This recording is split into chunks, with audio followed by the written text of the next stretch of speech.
دادا جان، میں جانتی ہوں آپ کو اپنا پوتا بہت پیارا ہے، مگر ذرا نظر رکھیں، غلط سنگت میں پڑ گیا۔ کل میں نے چھپ کر انہیں سگریٹ پیتے اور لڑکی سے بات کرتے سنا، سچی۔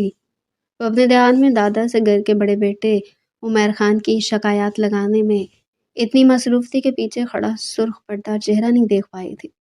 وہ ضبط سے اس کی باتیں سنتا غصے میں آگے بڑھا۔ مجھے نکاح منظور ہے، پر ایک شرط یہ ہے کہ رخصتی بھی ساتھ ہوگی۔ ایک نظر اسے دیکھتا وہ غصے میں کہتا وہاں سے نکل گیا۔ دیکھا، میں نے کہا تھا لالا کی شادی ہوگی، بہت مزہ آئے گا۔ وہ خوشی سے اچھلنے لگی۔ شاہد خان نے ایک افسوس بھری نگاہ اس پر ڈالی۔ وہ نہیں جانتی کل اسی کا نکاح۔ امی پلیز کوئی بھی مجھے فورس نہیں کریے گا، میں سافت کی پڑیا کو اپنے ساتھ بالکل بھی نہیں لے کر جاؤں گا۔ میرے آفس کے لوگ کیا کہیں گے؟ اس کی حرکتیں تو آپ کو اچھی طرح سے معلوم ہے۔ عمیر خان ماں کو مسلسل انکار کر رہا تھا کہ وہ مریم کو کسی صورت بھی آفس نہیں لے کر جائے گا، اور اس کی امی ضد کر رہی تھی کہ وہ مریم کو اس کے ساتھ آفس بھیج کر رہیں گی، کیونکہ وہ سول انجینئرنگ کی پڑھائی پڑھ رہی تھی اور وہ ساتھ ساتھ انٹرنشپ بھی کرنا چاہتی تھی، مگر وہ اسے بالکل بھی نہیں لے جانا چاہتا تھا۔ وہ اس کی حرکتوں سے اچھے طریقے سے واقف تھا اور وہ یہ بھی جانتا تھا کہ وہ آفس میں جا کر بہت ہنگامے کرے گی۔ مریم بھی بالکل ساتھ بیٹھی تھی۔ جیسے اس نے اپنے بارے میں عمیر کے منہ سے یہ الفاظ سنے تو آگ بگولا ہوگی۔ بھلے وہ عمیر سے چھوٹی تھی مگر کبھی لحاظ نہیں رکھتے تھے۔ عمیر لالا، میں کوئی آفت کی پڑیا نہیں ہوں، بس آپ کی طرح زندہ لاش نہیں ہوں۔ مجھے ہنسنا بولنا پسند ہے، آپ کی طرح ایک ہی جگہ پر پڑی نہیں رہتی۔ اور آپ کون ہوتے ہیں مجھے روکنے والے؟ میں ضرور جاؤں گی، میں نے دادا جان سے بھی اجازت لے لی ہے۔ وہ یہ کہتے ہوئے صوفے سے اٹھ کھڑی ہوئی تھی۔ مریم، دماغ ٹھیک ہے تمہارا؟ کیسے بات کر رہی ہو؟ بڑے بھائی سے یہ تمیز سکھائی ہے میں نے تمہیں؟ شازیہ بیگم بیٹی کو ڈانٹنے لگی تھی اور دوسری طرف عمیر خان سر پکڑے بیٹھا تھا۔ وہ جانتا تھا کہ وہ گھر میں اس سے اس طرح سے بات کرتی ہے تو باہر جا کر کس طرح سے بات کرے گی۔ امی بس میں نے آپ سے کہہ دیا، میں اسے کسی صورت بھی لے کر نہیں جاؤں گا۔ اگر اس نے انٹرنشپ کرنی ہے تو کسی اور آفس میں جا کر کرے، میرے آفس میں کیوں آنا چاہتی ہے؟ وہ ذرا اونچی آواز میں بولا تھا۔ اب اس کا غصہ اس کی برداشت سے باہر تھا۔ لالا پلیز، آپ مجھے نہیں روک سکتے۔ وہ صرف آپ کا آفس نہیں بلکہ میرا بھی آفس ہے، اور مجھے آپ کی اجازت کی کوئی ضرورت نہیں ہے، میں اکیلی چلی جاؤں گی۔ وہ یہ کہتے ہوئے وہاں سے نکل آئی۔ وہ تیز تیز قدموں کے ساتھ سیڑھیاں چڑھتے ہوئے اپنے کمرے پہ پہنچ گئی تھی۔ عمیر خان ناشتہ کرنے کے بعد ڈرائنگ روم میں امی اور چچی کے پاس بیٹھا تھا، کیونکہ اس کی امی نے کہا تھا کہ انہیں اس سے کوئی ضروری بات کرنی ہے، اور اب وہ بھی وہاں سے اٹھ چکا تھا کیونکہ وہ ان کی ضروری بات سن چکا تھا۔ اسے بڑی فضول لگی تھی۔ وہ نہیں جانتا تھا کہ وہ بھی تیار ہو کر نیچے آ جائے گی۔ وہ اپنی گاڑی نکال کر آفس کے لیے نکل گیا تھا اور وہ تیار ہو کر ڈرائنگ روم میں آ چکی تھی۔ مریم، یہ کہاں کی تیاری ہے؟ کہاں جا رہی ہو تم؟ تمہارا کالج تو آف ہے نا؟ شازیہ بیگم نے بیٹی سے کہا تو وہ بنا کچھ کہے آگے بڑھنے لگی، مگر سامنے سے آتے ہوئے شاہد خان کو دیکھ کر اس کے قدم وہیں پر رک گئے تھے۔ دادا جان، میں آفس جا رہی ہوں، میرے لیے دعا کیجیے گا کہ مجھے کام کی سمجھ آ جائے۔ جیسے ہی شاہد خان کے ساتھ ساتھ ان دونوں خواتین نے مریم کی بات سنی تو ہر کوئی حیران رہ گیا۔ ہر کوئی جانتا تھا کہ ابھی عمیر اسے منع کر کے گیا ہے، مگر وہ پھر بھی آفس جا رہی تھی۔ بیٹا ادھر آؤ، میری بات تو سنو، اس کے بعد چلی جانا۔ شاہد خان نے پوتی کو کہا اور اسے واپس ڈرائنگ روم میں لے آئی۔ وہ تینوں اب شاہد خان کی بات کا انتظار کر رہی تھی۔ مریم جانتی تھی کہ وہ اسے روکے گے نہیں بلکہ کچھ نہ کچھ سمجھائیں گے، مگر جیسے شاہد خان نے کہا کہ بیٹا ابھی تم اپنی پڑھائی پر توجہ دو، جب تمہاری پڑھائی مکمل ہو جائے گی تو اس وقت پریکٹس بھی کر لینا۔ ابھی عمیر نے ضد کی ہوئی ہے، میں بعد میں اس سے بات کروں گا۔ شاہد خان کی بات مریم کے کانوں سے دھواں نکال گئی تھی۔ اسے یہ بالکل بھی اچھا نہیں لگا تھا کہ اسے انکار کر کے عمیر کی بات مانی جا رہی ہے۔ وہ اس کا اکلوتا بڑا کزن تھا، وہ اپنے ماں باپ کا اکلوتا بیٹا تھا، اور مریم اپنے ماں باپ کی اکلوتی بیٹی تھی۔ دونوں کے آپس میں بالکل بھی نہیں بنتی تھی، اور جس کی وجہ سے سارے گھر والے ہمیشہ پریشان رہتے تھے، کیونکہ وہ ہر وقت بچوں کی طرح لڑتے جھگڑتے رہتے تھے۔ دادا جان، آپ کو پتہ بھی ہے، آپ نے 2 دن پہلے مجھ سے وعدہ کیا تھا کہ آپ عمیر لالا کو منا لیں گے، اور اب آپ مجھے ہی روک رہے ہیں۔ مریم رونی صورت بنا کر بولی تھی۔ اس کی آنکھوں میں ہلکی ہلکی نمی آ گئی تھی۔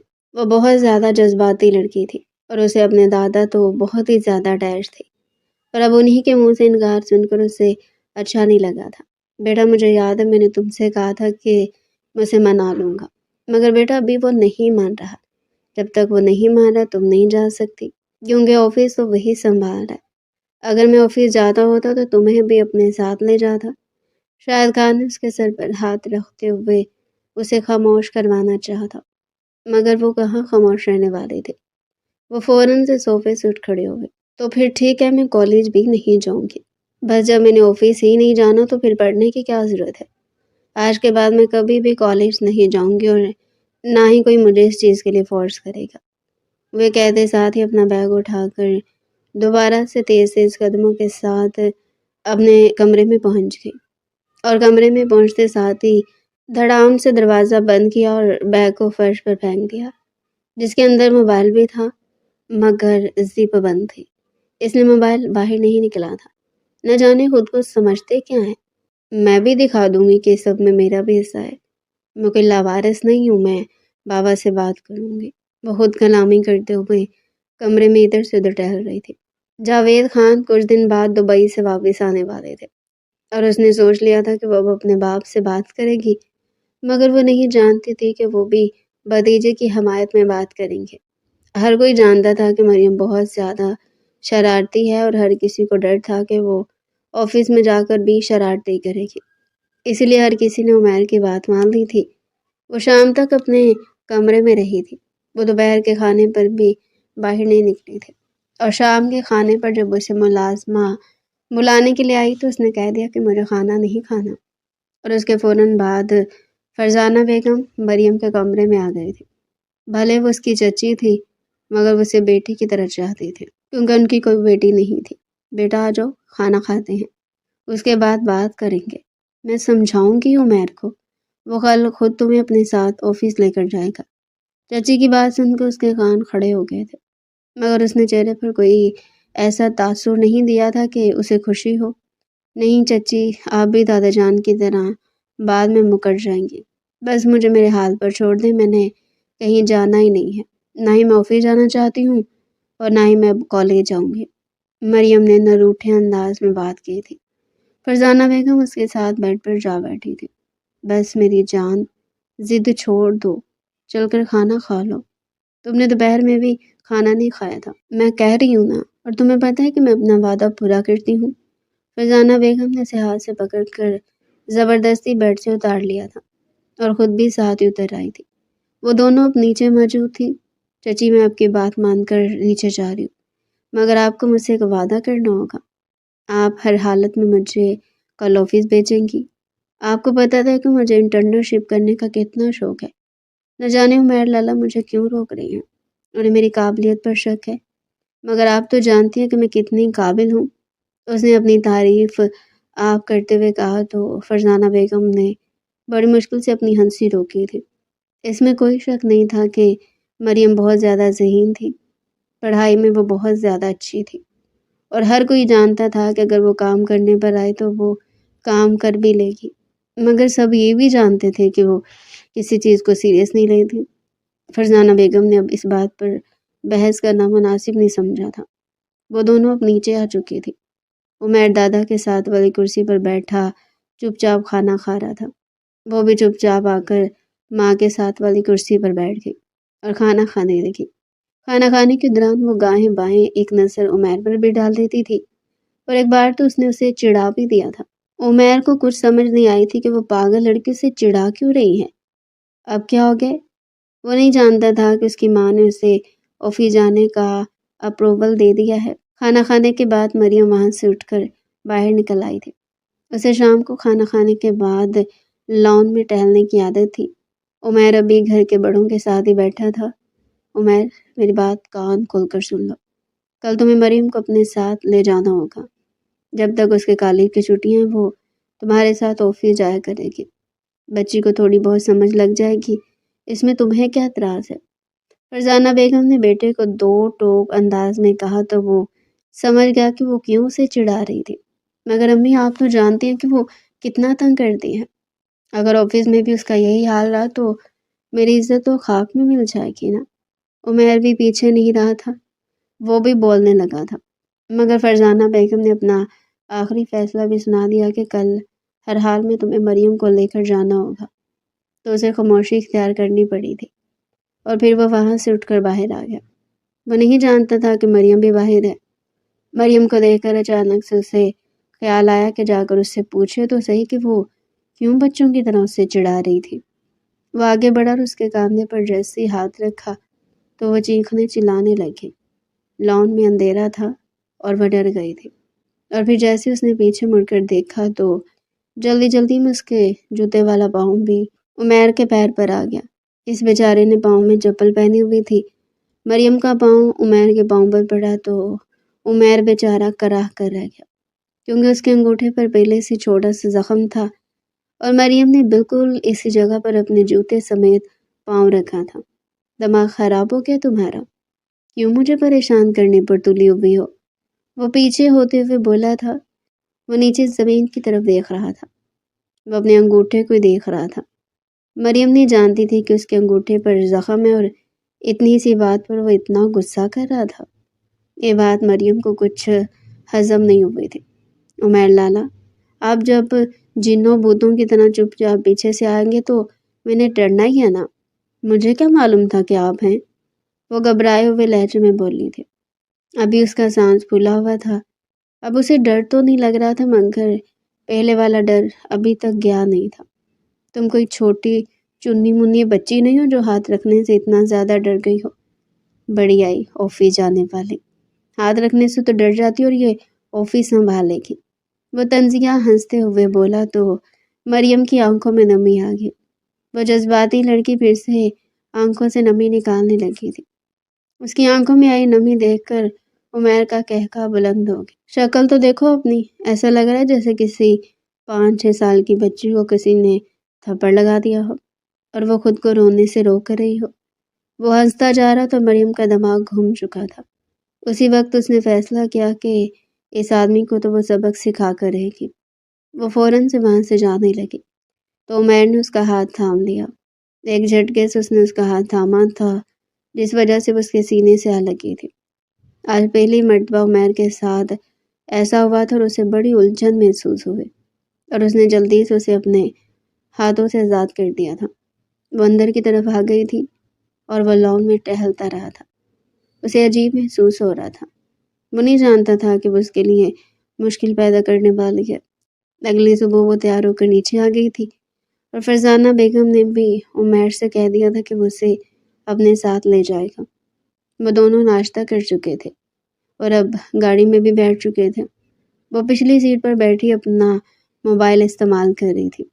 وہ ایسے ظاہر کر رہی تھی کہ جیسے اس نے اپنا مقصد پورا کر لیا ہو، اور دوسری طرف عمیر کا برا حال تھا۔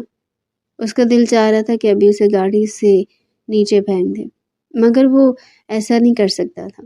وہ اپنی ماں کی بات کیسے ٹال سکتا تھا؟ باپ کے جانے کے بعد اس کی ماں نے تو اسے پال پوس کر اتنا بڑا کیا تھا، اور آج تک اس نے اپنی ماں کی کوئی بات نہیں ڈالی تھی۔ وہ بلیک کلر کی شلوار قمیض میں اوپر ریڈ کلر کا شفون کا دوپٹہ پہنے بہت زیادہ خوبصورت لگ رہی تھی۔ وہ گاہیں باہیں شیشے میں اسے پیچھے بیٹھا دیکھ رہا تھا۔ اسے الجھن سی ہو رہی تھی۔ اب اسے رات والی فیلنگ آنے لگی تھی۔ مریم کو معلوم نہیں تھا کہ عمیر اسی کی طرف دیکھ رہا ہے۔ وہ اپنے موبائل میں بزی تھی۔ مریم کے چہرے پر مسکراہٹ تھی، کیونکہ وہ اپنی دوست سے واٹس ایپ پر بات کر رہی تھی، اور ان دونوں کے درمیان ایک بڑا اچھا ٹاپک ڈسکس ہو رہا تھا، جس کی وجہ سے اس کے چہرے پر مسکراہٹ تھی۔ اس کے چہرے پر آئی مسکراہٹ عمیر کے دل میں گھر کرنے لگی تھی، مگر اگلے ہی لمحے اس نے اپنا دھیان بٹا لیا۔ وہ دل ہی دل میں سوچ رہا تھا کہ وہ کیوں اس بے وقوف لڑکی کو دیکھ رہا ہے جسے اپنا ہی ہوش نہیں، اور پھر یوں ہی وہ آفس بھی پہنچ گئے۔ وہ گاڑی سے اترا تو وہ بھی اپنا پرس اٹھا کر گاڑی سے باہر نکل آئی۔ وہ اندر چلا گیا تھا اور وہ بیچاری منہ تکتی رہ گئی تھی۔ اسے غصہ آ رہا تھا۔ اس نے تو سوچا تھا کہ عمیر اسے اندر لے کر جائے گا اور پھر سارے سٹاف سے انٹروڈیوس بھی کروائے گا، مگر اس نے ایسا کچھ نہیں کیا تھا۔ اسی وقت مریم کو ایک بات سوجھی۔ اس نے اپنے باپ کو فون کیا اور ان سے کہا کہ فوراً سے آفس میں فون کرے کہ میں آ رہی ہوں، سب لوگ میرے استقبال کے لیے کوریڈور میں آ جائے۔ وہ اپنے ماں باپ کی لاڈلی تھی۔ جاوید خان نے بیٹی کی فرمائش سنی تو پہلے تو ان کی بھی ہنسی نکل گئی، مگر پھر انہوں نے بیٹی کی بات مان لی اور اسی وقت آفس میں کال کر دی۔ جب مینیجر کے پاس کال پہنچی تو اس نے سارے سٹاف کو کوریڈور میں آنے کا کہہ دیا۔ سب لوگ کوریڈور میں آ چکے تھے اور جب وہ اندر گئی تو سب سٹاف نے اس کے لیے تالیاں بجائیں۔ عمیر خان جو اپنے کمرے میں بیٹھا ایک فائل کو دیکھ رہا تھا، اسے حیرت ہوئی کہ سارے آفس میں تالیاں کیوں بج رہی ہیں۔ تالیوں کی آواز اس کے کانوں میں گونج رہی تھی۔ وہ یہ دیکھنے کے لیے باہر آئے کہ آخر ہو کیا رہا ہے، تو تالیوں کی گونج میں چلتی ہوئی مریم کو دیکھ کر اس کے کانوں سے دھواں نکلنے لگا تھا۔ اسے سمجھ نہیں آئی تھی کہ اس نے یہ سب کیسے کیا ہے۔ مینیجر مریم کو ایک طرف لے کر جا رہا تھا۔ وہ دراصل جاوید خان کا آفس تھا جس میں اب مریم بیٹھنے والی تھی۔ عمیر کو بہت غصہ آیا تھا۔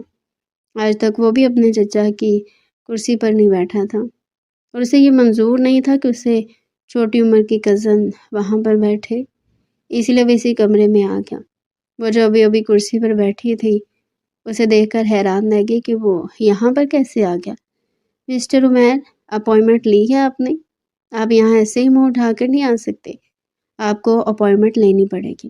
اسے دیکھ کر مریم کو ایک شرارت سوچی اور اس نے عمیر کو لالا کی بجائے یار مسٹر عمیر کہہ دیا تھا اور ساتھ میں اپائنٹمنٹ لینے کی بات بھی کر دی۔ عمیر کو بہت غصہ آ گیا۔ وہ آگے بڑھا اور اسے کاندھے سے پکڑ کر اسے کرسی سے کھڑا کر دیا۔ تمہاری ہمت کیسے ہوئی اس کرسی پر بیٹھنے کی؟ یہاں پر آج تک میں نہیں بیٹھا تو تم بھی نہیں بیٹھ سکتی۔ اسے کھینچ کر کرسی سے ایک طرف لے آیا تھا۔ مریم نے ایک جھٹکے سے اپنا کاندھا چھڑوایا اور پیچھے ہو کر کھڑی ہو گئی۔ عمیر لالا، یہاں پر میں آپ کی چھوٹی کزن نہیں ہوں بلکہ یہاں پر میں مریم خان ہوں جو جاوید خان کی اکلوتی بیٹی ہے، اور میں اپنے باپ کی کرسی پر ضرور بیٹھوں گی۔ آپ کو اس سے کوئی مسئلہ نہیں ہونا چاہیے۔ وہ یہ کہہ کر دوبارہ سے اس کرسی پر بیٹھ گئی تو وہ دھواں دھار چہرہ لیے باہر نکل گیا۔ وہ جانتا تھا کہ وہ یہاں پر جتنی بھی بات کرے گا اس کی بات نہیں مانے گی۔ اور پھر جب وہ دونوں شام کے 5 بجے گھر پہنچے تو مریم بہت زیادہ تھک چکی تھی اور اس نے توبہ کی تھی کہ وہ دوبارہ سے آفس نہیں جائے گی، مگر ابھی تک اس نے یہ بات کسی کو بتائی نہیں تھی۔ سب لوگ لان میں بیٹھے شام کی چائے پی رہے تھے، وہ بھی وہیں پر بیٹھ گئے۔ ملازمین دونوں کے لیے چائے لے آئی تھی۔ عمیر کا چہرہ دیکھنے لائق تھا، اس کے چہرے پر کئی رنگ آ اور جا رہے تھے۔ شاہد خان فوراً سے سمجھ گئے کہ ضرور مریم نے کوئی شرارت کی تھی، مگر انہوں نے اس بات کا ذکر نہیں کیا تھا۔ وہ جانتے تھے کہ وہ دونوں پھر سے لڑنے لگیں گے، اور پھر چائے پینے کے بعد ہر کوئی اپنے اپنے کاموں میں لگ گیا۔ مریم بھی کمرے میں آ چکی تھی اور موبائل پر اپنی دوست سے بات کرنے لگی تھی۔ وہ نہیں جانتی تھی کہ عمیر ابھی اس کے کمرے کے باہر سے گزرا ہے، اس کی بات سنتے ہوئے یہیں پر رک گیا ہے۔ اسے مریم کی ساری بات سن لی تھی۔ وہ اپنی دوست سے کہہ رہی تھی کہ آئندہ کبھی بھی آفس نہیں جاؤں گی، سارا دن آفس میں بیٹھ بیٹھ کر تھک گئی ہوں، میرے لیے کالج ہی ٹھیک ہے، کالج ختم کرنے کے بعد دیکھا جائے گا۔ جیسی میں نے یہ ساری باتیں سنی تو اس کے چہرے پر مسکراہٹ آ گئی۔ وہ بنا اجازت لیے اس کے کمرے میں پہنچ گیا۔ دروازہ کھلا ہوا تھا۔ وہ اس کے کمرے میں آیا تو وہ جلدی جلدی موبائل بند کرنے لگی۔ عمیر لالا، اب یہاں کا کوئی کام ہے؟ وہ بڑے آرام سے بات کر رہی تھی کیونکہ اسے ڈر تھا کہ کہیں اس نے اس کی بات تو نہیں سن لی، اور وہ جانتی تھی کہ اگر اس نے مریم اور اس کی دوست کی باتیں سن لی تو وہ ضرور اسے یہاں پر ذلیل کرنے کے لیے آیا ہے۔ نہیں، کوئی کام تو نہیں تھا، بس یہ کہنا تھا کہ کل ہمیں آفس جلدی جانا ہوگا اور پھر واپس بھی لیٹ آنا ہوگا کیونکہ کل بہت زیادہ میٹنگز ہیں اور میں چاہتا ہوں کہ تم ان میٹنگز میں ضرور شامل ہو تاکہ تمہیں کچھ نہ کچھ تجربہ ہو جائے۔ عمیر نے ہنسی روکتے ہوئے کہا تھا۔ اس کی بات سن کر مریم پھیکی ہنستی رہ گئی تھی۔ وہ منع کرنا چاہتی تھی مگر اس کی زبان نہیں ہل رہی تھی۔ وہ یہ کہتا ہوا اس کے کمرے سے باہر نکل آیا۔ جیسے وہ باہر نکلا تو اس کا ایک قہقہ بلند ہوا۔ وہ جانتا تھا کہ وہ کہے گی کہ میں نے نہیں جانا، اور اگلی صبح ایسا ہی ہوا۔ وہ ناشتے پر بیٹھا اس کا انتظار کر رہا تھا مگر وہ ناشتہ کرنے کے لیے نیچے نہیں آئی تھی اور ملازمہ سے کہہ دیا تھا کہ میری طبیعت ٹھیک نہیں ہے، میں بعد میں ناشتہ کروں گی۔ جس کا یہی مطلب تھا کہ وہ آفس نہیں جانا چاہتی۔ وہ ہنستے مسکراتے آفس چلا گیا تھا۔ مریم کی لاپرواہی سے ہر کوئی واقف تھا۔ ہر کوئی جانتا تھا کہ وہ ایک دن جا کر دوبارہ نہیں جائے گی۔ اسی لیے تو فرزانہ بیگم نے بیٹے کو منا لیا تھا کہ وہ اسے آفس لے کر جائے۔ جب وہ آفس سے واپس آیا تو اس وقت وہ ڈرائنگ روم میں بیٹھی ٹی وی دیکھ رہی تھی۔ تم اسی قابل ہو، کوئی کام دھندا تو کرنا آتا نہیں، بس سارا دن ٹی وی دیکھا کرو۔ ایک دن آفس جا کر عقل ٹھکانے آ گئی نا، اب تو کبھی آفس جانے کی بات نہیں کرو گی۔ وہ مذاق کے موڈ میں تھا۔ مریم نے اس کی بات سنی تو آنکھ بگولا ہو گئی۔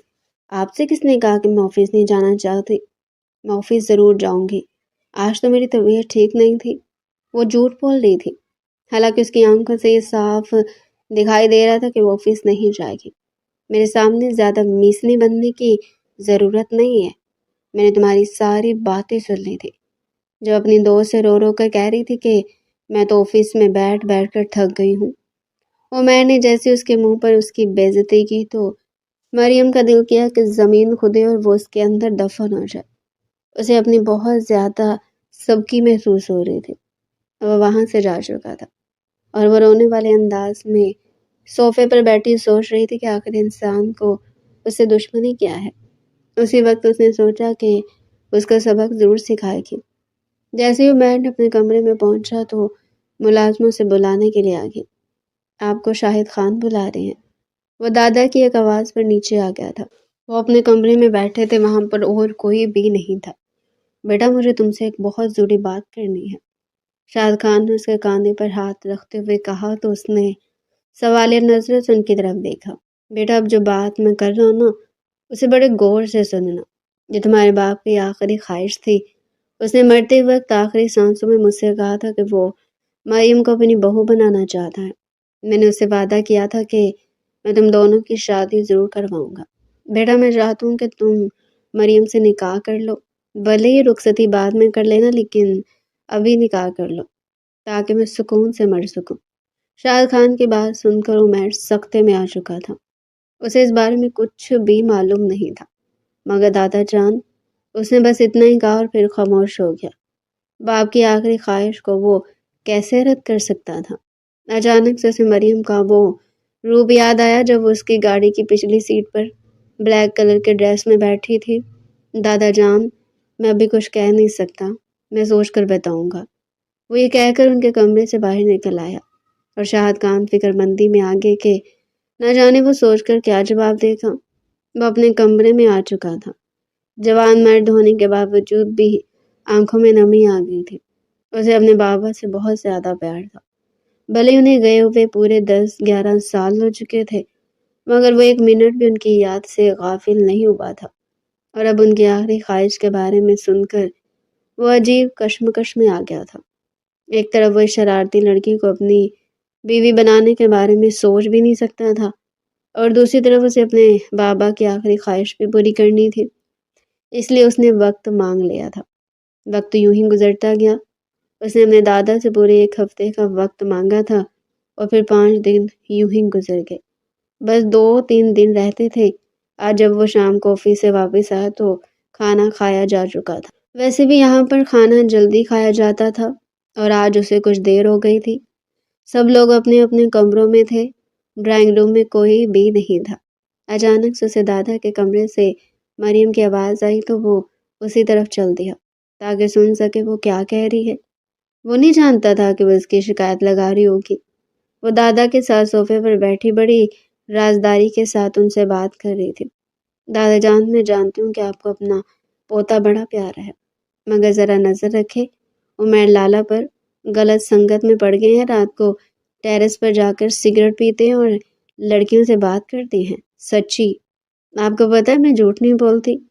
اس نے جھوٹ بولتے ہوئے کہا تو شاہد خان نے بڑی مشکل سے اپنی ہنسی پر کنٹرول کیا تھا، مگر دوسری طرف عمیر کے تن بدن میں آگ لگ گئی تھی۔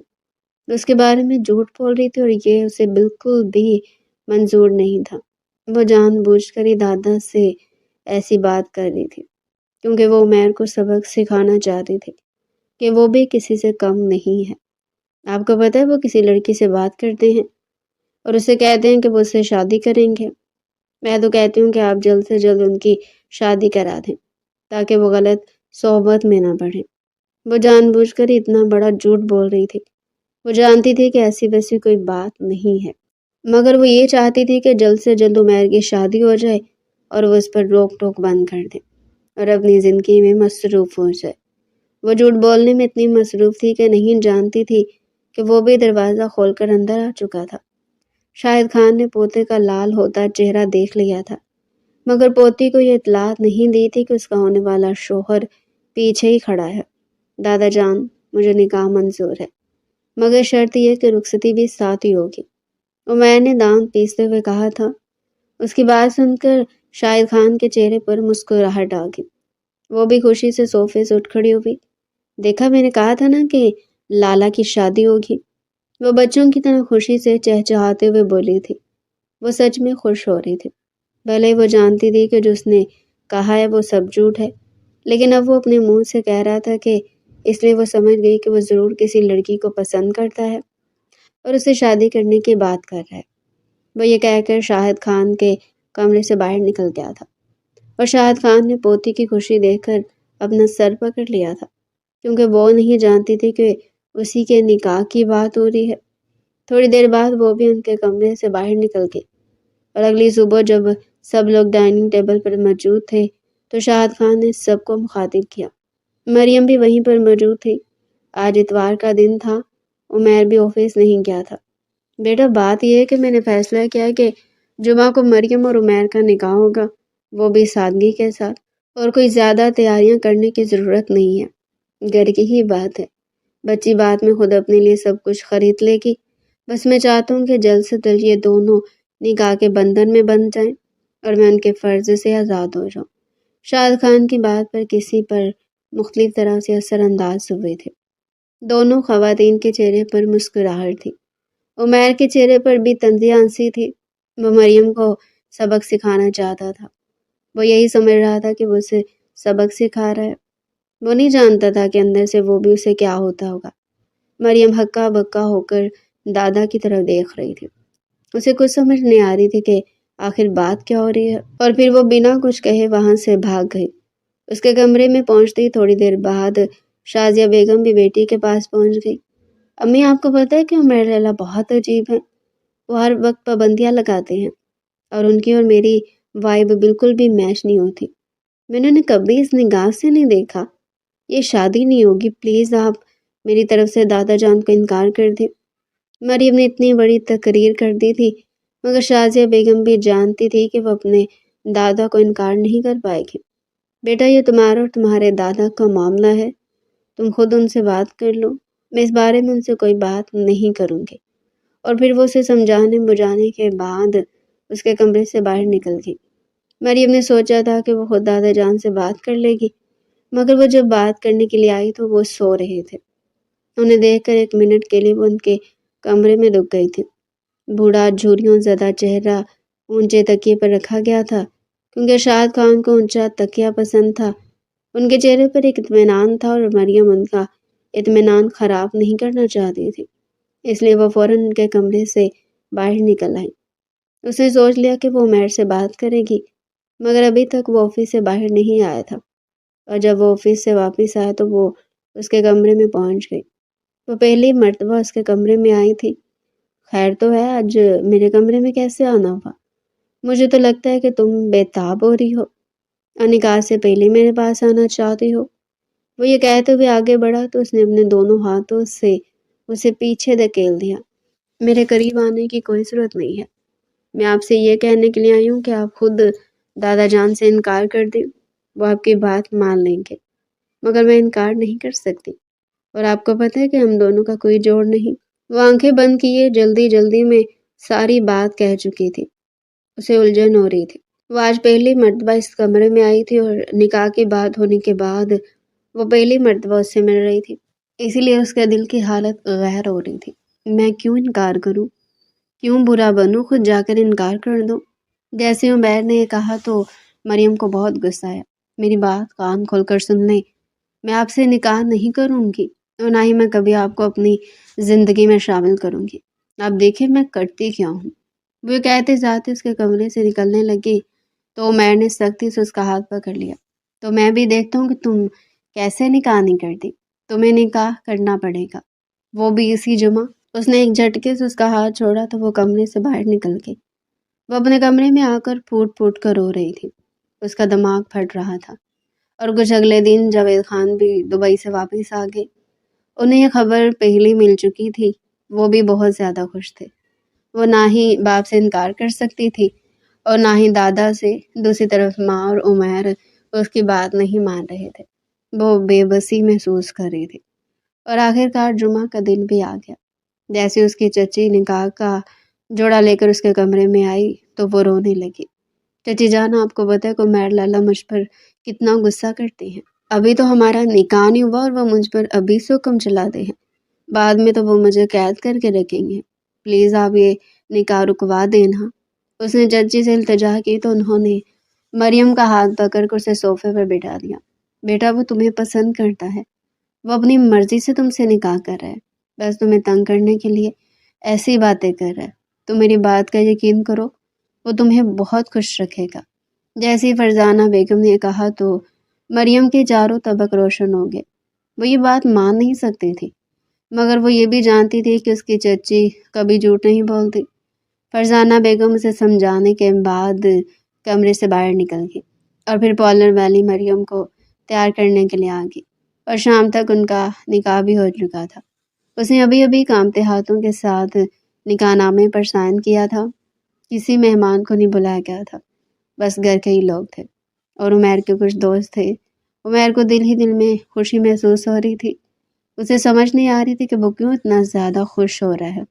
وہ آج تک اپنی محبت کو پہچان ہی نہیں پایا تھا، مگر اب نکاح اپنا اثر دکھانے لگا تھا۔ اور دوسری طرف فرزانہ بیگم نے مریم کو بھی بیٹے کے کمرے میں پہنچا دیا تھا۔ وہ سرخ رنگ کا لہنگا اس کے بیڈ پر پھیلائے بیٹھی تھی۔